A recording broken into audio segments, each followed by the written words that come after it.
Welcome. This is a presentation of Till We Have Faces by C.S. Lewis, made by Terence Schwartz. Here's something of a cast list.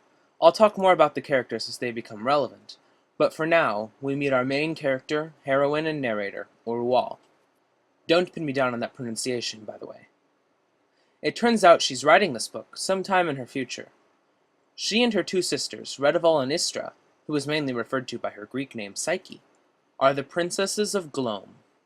Glome being a small, barbarian kingdom on the edge of the Greek world, only just being influenced by it.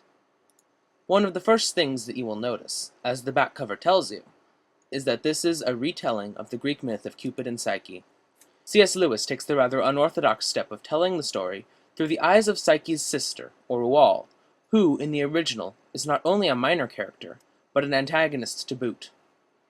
The plot is not the main focus of the novel, but it is important as a framework.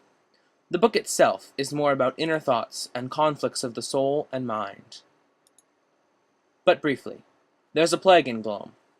The king learns that Ungit, the ancient and vengeful mother goddess, is angry, and that his daughter Psyche must be sacrificed to the god of the mountain, the Shadow Brute, as she is the best, unlike Orual, note, who is apparently horrifically ugly, and Redival, who is foolish.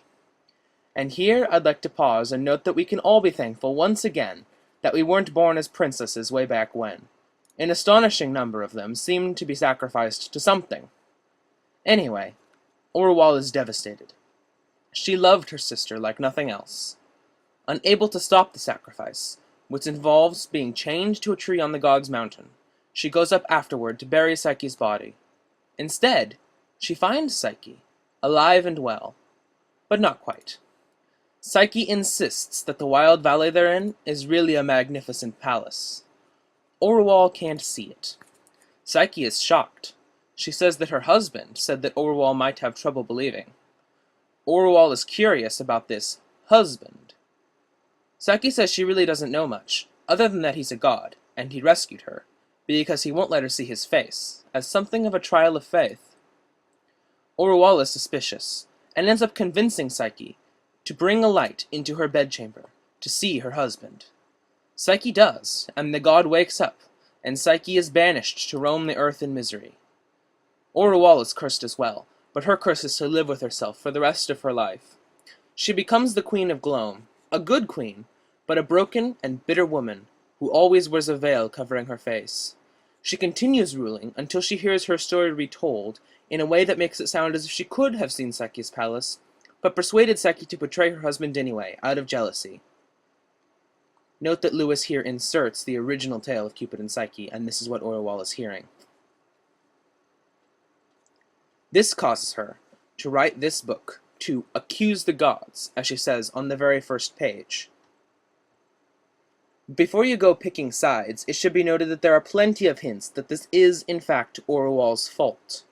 Was she really afraid for her sister? She never got really upset until she realized that something else, somebody else, was taking Psyche's love away from her. Her Psyche. She had to blackmail her, and convince her, and force her to do what she wanted. There you go. I don't want to tell you much more, because you're supposed to read these things for yourself, or at least look it up on the internet. But on to the main feature of the book, the conflict. The first conflict we see is between man and the gods. As Orual so nicely sums it up, there is no creature, toad, scorpion, or serpent, so noxious to man as the gods. We also find a conflict between the modern and reasonable, and the primitive and pagan.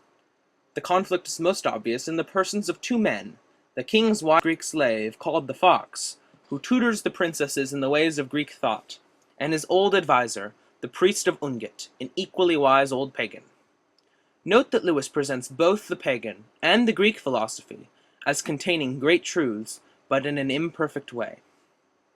There is a conflict presented between divine love, like that between Psyche and the god, pure and faithful, and human, mortal love, like that between Orual and Psyche, which is hinted to be destructive, possessive, and manipulative.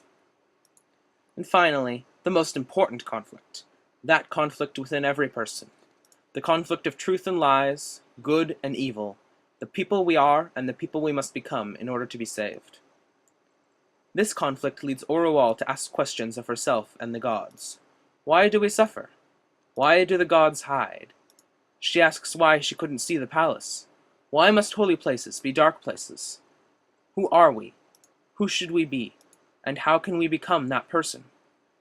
Initially, the answer she comes up with is that the gods are evil. They're sadistic and twisted and playing a horrible, cruel joke on the entire world. Now, if you're squirming a little, and it's not from boredom, then it's likely because you realize that this book was written by C.S. Lewis, the great Christian apologist. Why on earth would he be presenting the idea that the gods and the supernatural are irredeemably evil? These are pagan gods, but there's plenty of hints that they are meant to reflect the Christian God. When I first read this, I wondered if perhaps he wrote this book before becoming Christian. But that's not the case. It was actually one of his last books, and one that is considered one of his best. The answers to these questions, unless you're so good that you already predicted the end, are given to us as they're given to Orual. After she finishes her complaint against the gods, she writes an addendum. Apparently, she got her heart's desire. She got to deliver her complaint against the gods. When she does, however, she does not read what she really wrote, but what she meant.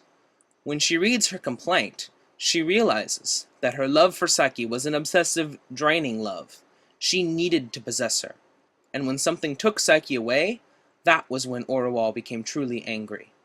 The answer, she learns, is not that the gods are manipulative and hide themselves, but that we veil ourselves from them. We do not know who we are. As she says, I saw well why the gods do not speak to us openly, nor let us answer. Till that word can be dug out of us, why should they hear that babble that we think we mean? How can they meet us face to face till we have faces? She sees that she has been Ungit, that she is just as possessive, manipulative, and vengeful as the old pagan Earth Mother goddess. She also sees that she is incapable of change by her own power. She needs divine grace. As for her suffering, that was mainly her choice. But she also learns, much like Job, that we can never truly understand the gods, read God's, plan, and that revelations can be meaningless without the suffering. You may have noticed that for a pagan story, this book has many Christian themes. Ungit can reflect the dark and sinful nature of people. The god of the mountain, Cupid, in many ways, reflects Christ. Psyche, however, also has some Christ-like imagery. For example, she represents the perfect sacrifice, the one who must give up her life in order to save the rest. Orual is the character that we relate to, the fallen human in search of truth and the gods.